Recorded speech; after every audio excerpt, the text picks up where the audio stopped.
Are we in mulligans already here? We are in the process and switching over. I see now everybody should be seeing what we're seeing.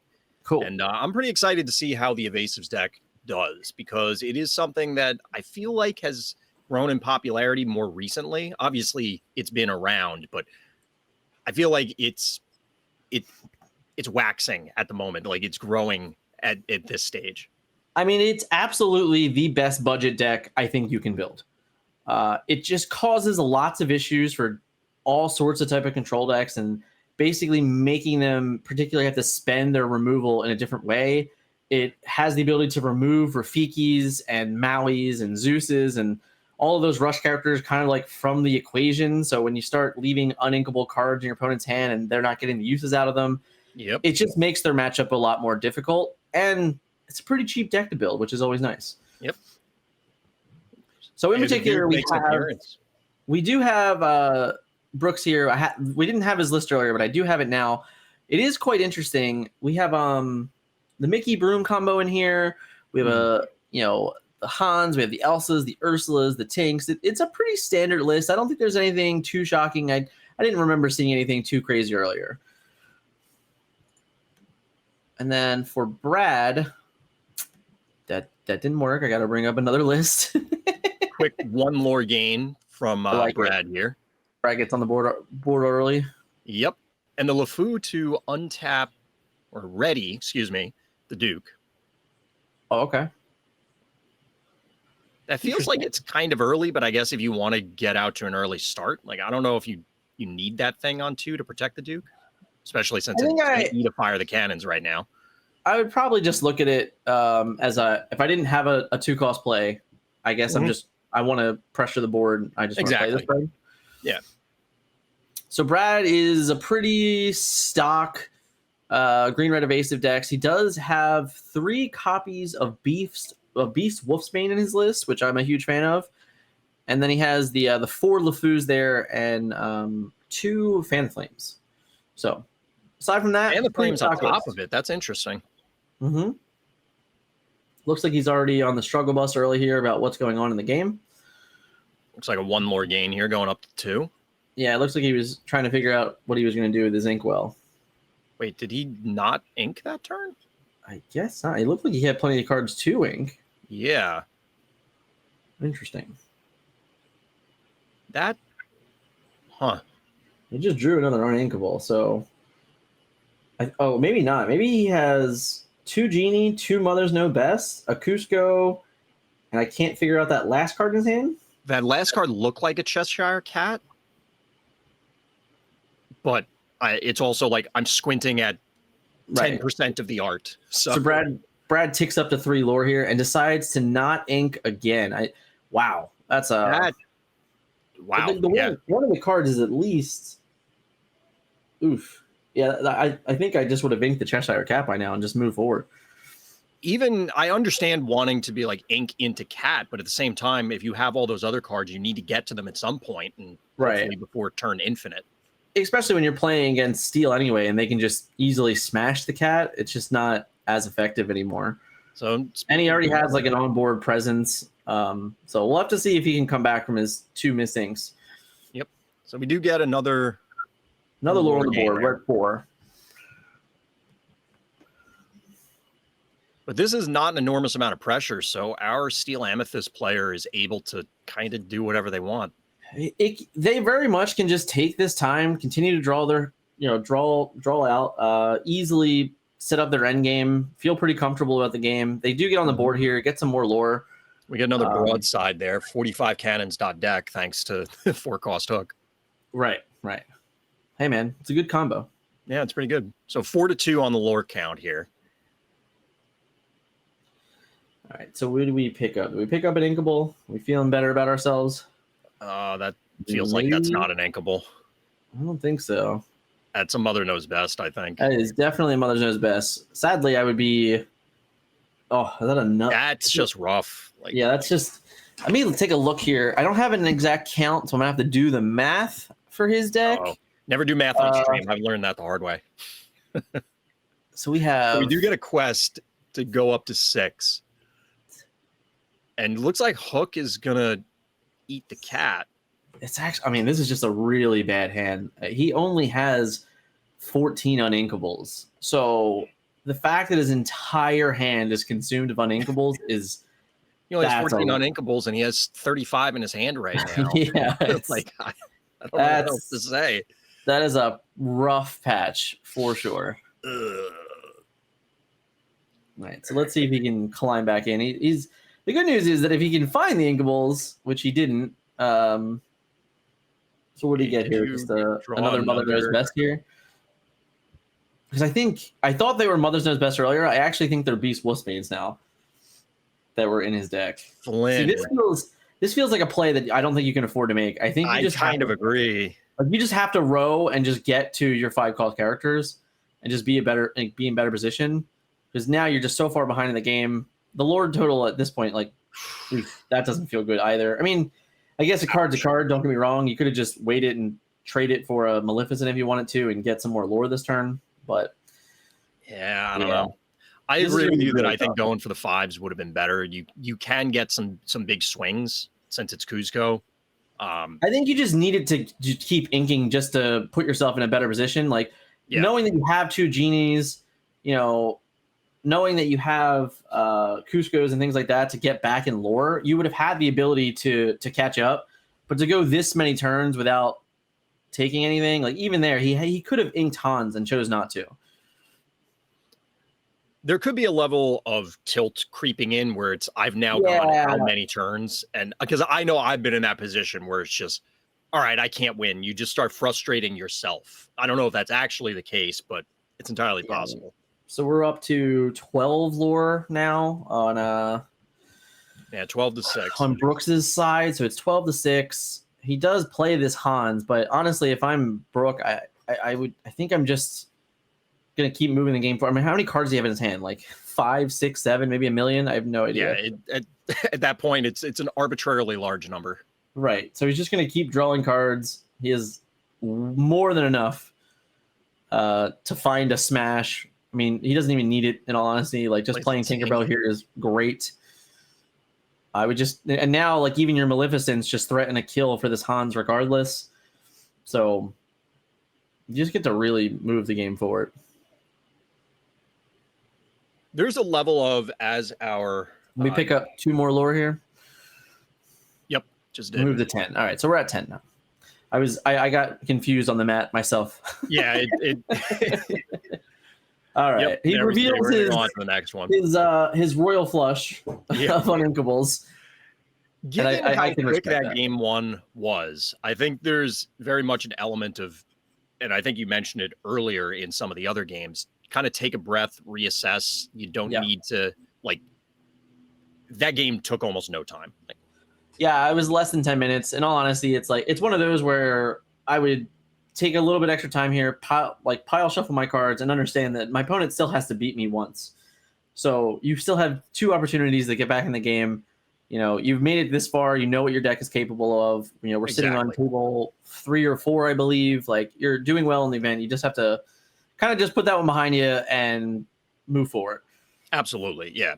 You don't want to linger on it because the psychological element is going to play in, and you start second guessing every play you're going to make, and then it leads to bad decisions. Yeah. And for there, it's like you said, like having that many uninkables, I think any card I would have drew would have just been an Inkwell, knowing that I have this whole end game to play. And I'm not certain like what his motive was for not doing that. I think there might have been an element of, because he had the cat, I believe, early on and said, well, I just need 1 more inkable, so I'm not going to ink on turn 2. I disagree with not inking the cat, but I understand. And then once he committed to that line, I think it was just, I'm already in this far, I'm going to keep doing it, maybe. Right. But yeah, it's possible. I'm with you that I think that played into, you had more options if you had just burned them. Right. But that is game 1 and behind us. I'm curious. It looks like he may have told his opponent to go first. Interesting. That is, in fact, a bold move. All I know is if I have any uninkables in my hand right now, I'm getting rid of all of them. Yeah, I can see that. Like, just get out of here. I'll be happy with what I have. That looks like 4 going back. All right.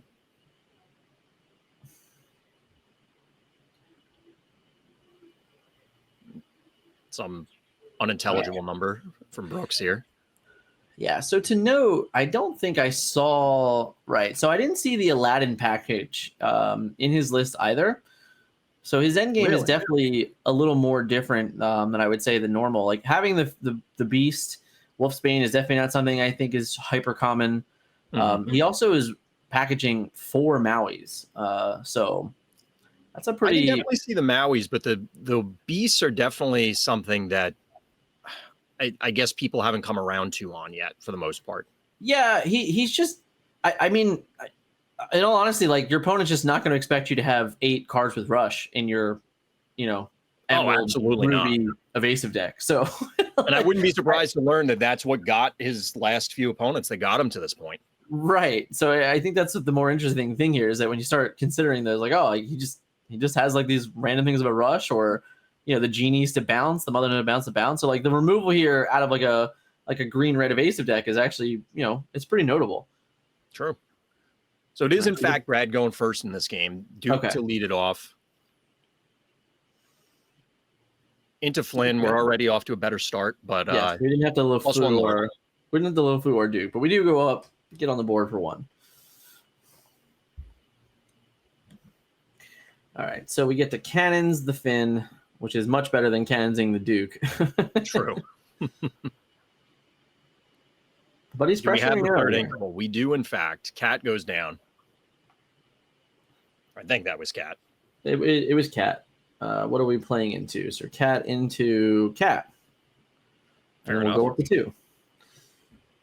All right, so it's a pretty formidable start for him this game. Much better than not inking for 2 turns, that's for sure. I would agree. Already significantly better start. We get to play Elsa. So do we have the Pongo? I guess is the Pongo. I mean, Pongo here would be real good. Hans would also be real good. Flynn. Double Flynn seems good. Okay. I mean, we're going to be out of cards. And I will say that this deck in particular, right now, he's pressuring very well, which is great. But he is setting himself up to a very bad day against Grab Your Sword. That is true. And he has absolutely no recovery. So there's no draw power out of this deck whatsoever. So it's going to be very much like this is what it is. So we get the Stop the Bleeding, but we're going to go to 6. So he has 6 lore already representing. That's pretty good, right? So he's going to go to 11 next turn. Definitely a pretty strong clock. The Hans, as long as it lives. The Hans feels fairly mediocre there. Like I think we would have probably enjoyed much better turn 4 than Hans. Yeah, there's presumably something. I think that's a Mother Knows Best in hand, which set them back on the Hans. No, that's a 4th Flynn. It is a Mother Knows Best, so I think he's going to exert and bounce that. So the thing about that play is that obviously if he had the Grab Your Swords, which we're just going to assume he does at this point. Yes. Hans plus Grab Your Sword would legitimately clear his entire board out. Correct. But we did gain 4 more lore there, so we're at 9. So he's representing 8 more. That's a big swing.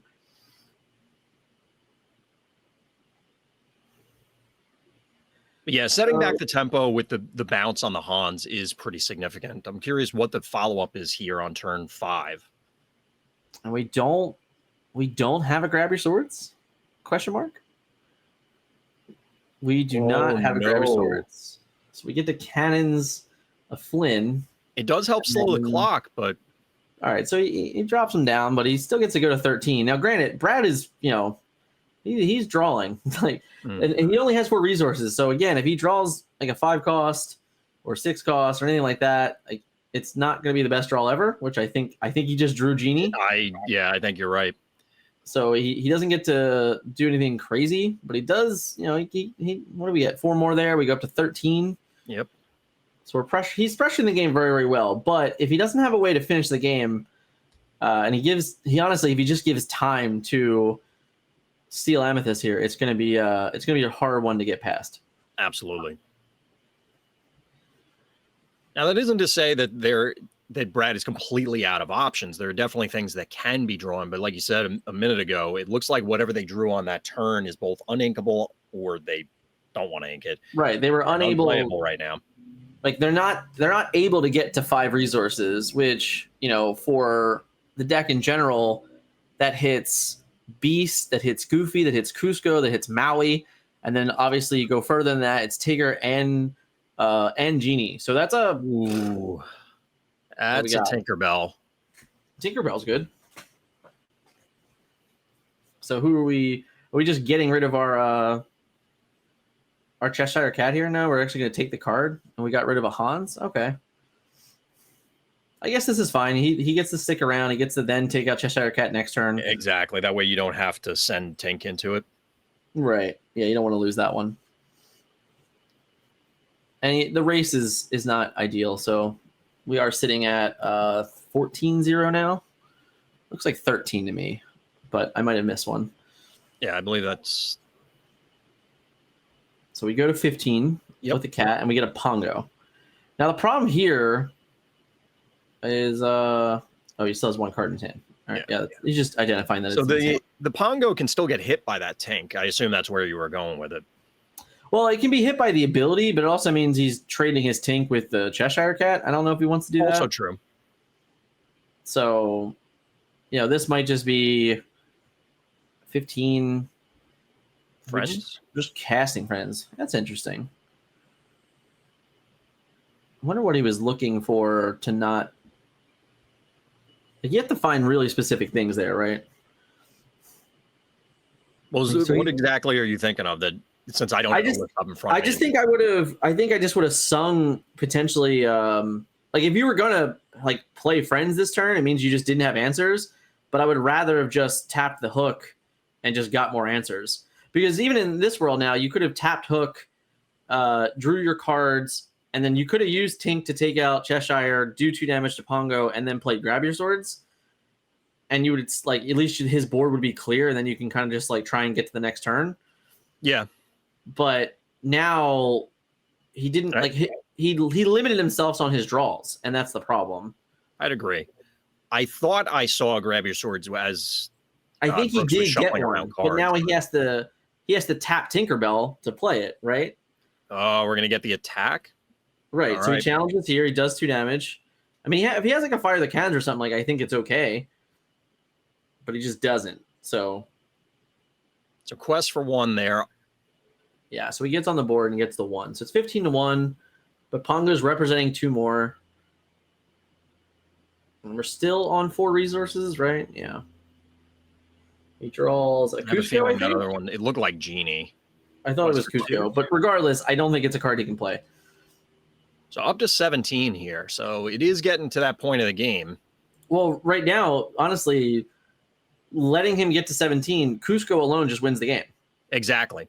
So there is the Grab the Swords, and you were absolutely right. The tempo loss on missing that turn, because that Pongo could have been gone already. Right. If he was gone, then you have more time. But now it's literally just draw a card that can be inked, ink my card, and play Cusco, and the game is over. He has no way to answer this card whatsoever. And he's also out of cards on top of that, so he's even further behind. But that's legitimately the game right there. I heard that Cusco guy seems all right. He's a good card. Just double checking the text here. I don't blame anyone for doing it. He's I lose to this, right? it probably says it's not going to end well for you. yeah. It's not the best position.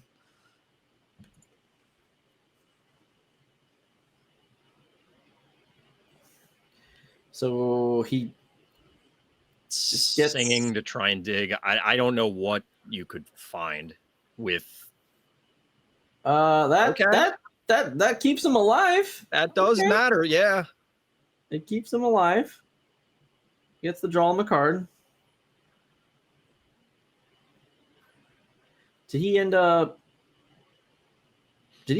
playing 2 friends there? Yeah, there were 2 friends played. One off a hook and one off Elsa. Okay. All right. Well, that was interesting. So does Brad have the follow-up? You don't need a whole lot, but it does have to be. Yeah. All right. Get my 3 lore. Yep. Step 1. Step 2. Oh, that's pretty good. That seems all right. That's pretty good. Yep.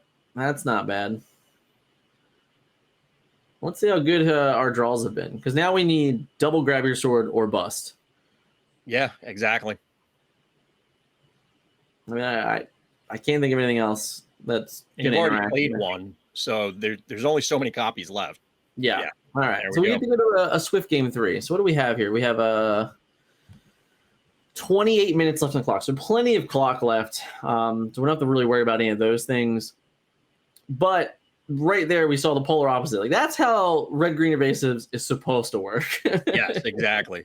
And I think it is also going back to the potential psychological threat from game 1 that it feels good to get out of that scenario where Yep. is my tournament going to end here because my deck crapped its pants? Yeah. Like you just walk out of it. You know that was a pretty clean win for him. Yep. Can't really be too angry with that. But it's definitely frustrating to go from one to the other. And now you just kind of have to hope that your deck just is at least average. Yeah. Yeah, you absolutely got to, just like game 1, shake it off going to game 3. It's like, all right, it's now a best of 1. Right. As I said, like at the end of the day, your opponent still had to beat you another time. So you weren't out of the match. You shake off the really tough loss in game 1 and then move forward. Exactly. And I do assume that we'll have Amber Steel on the play this one, or Amethyst Steel. Yeah, I have to imagine that would be the case. It would be very strange to see otherwise, but. All right, so I do love the Maleficent playmat. It's very nice. I've mentioned this offline, but I've thought about getting it as a gift for non-card gaming people because they love Disney, and it would probably look very nice in a frame. Well, the good news is, or the bad news is, it's very hard to find. So I don't think you're gonna be able to do that. Yeah, that may have to wait a little while. There's more playmats coming in soon. Don't worry. Yes. So pretty big mulligans here. 4 cards. 4 cards and 4 cards, I think. All right. Or 3 cards, maybe. I got confused. Yeah, we'll see.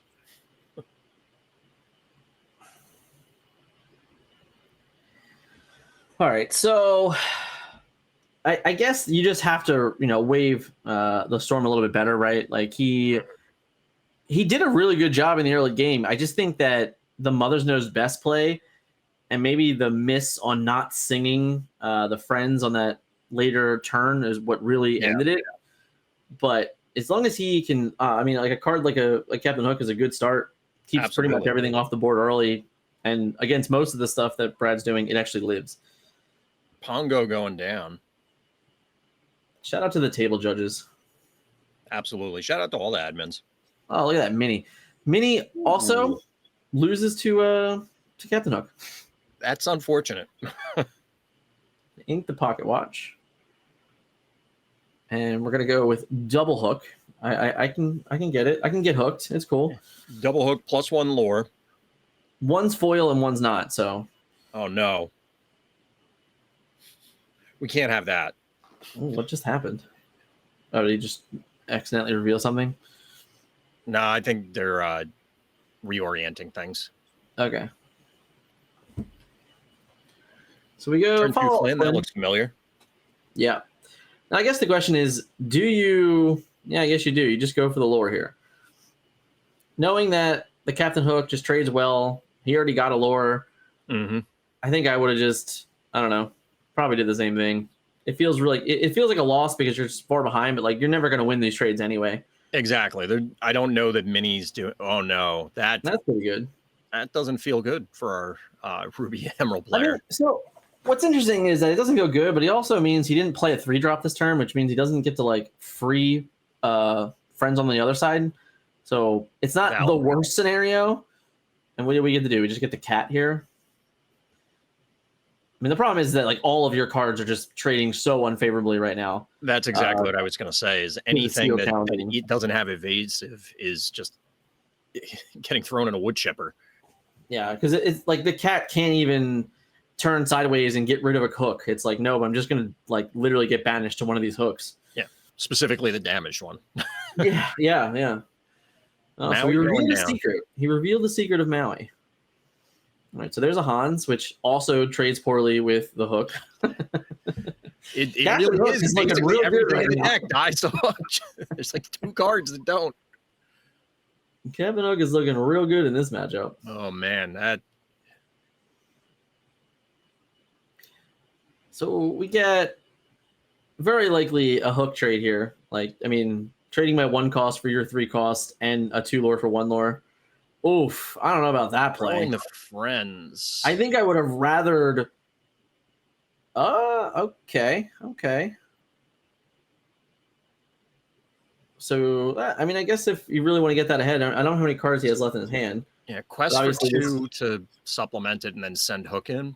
Right. So he ends up getting 3 lore, removing everything on the board, and not being too bad. He goes to 6. So yeah, we'll be hanging out, or 7 actually, 7 with the hook. Yeah. And then he just, man, that just happened again. Not like this. Literally shipped it back. Oh yeah, that's not like this. So we go to 10. He just gains 3 more resources, drops another Hans. Throwing the cat. We did get our 5th, it looks like, or our 6th. Yeah. So I guess this is a genie. It's a beast. Okay. So beast just comes in, gets rid of a Hans. Slows things down, but that's still not the position you want to be in for obvious reasons. Right. I mean, it looks like he has several more beasts and several more Cuscos. But yeah, like this is like the Hans being able to just quest, get rid of the beast, and then follow up. Like, so now we go to what, 13? And then we get a Jafar, which is just 2 lore at this point, I think. Yeah, the rest of it almost doesn't matter. Right. It looks like you picked up a genie, but I don't know that he has the ink for it. I agree. So this is a 2nd beast. All right. So at least this one doesn't die to the Hans for nothing. That's helpful. It's going to die to the hook, but yes. Sure. All right. So that's all we get.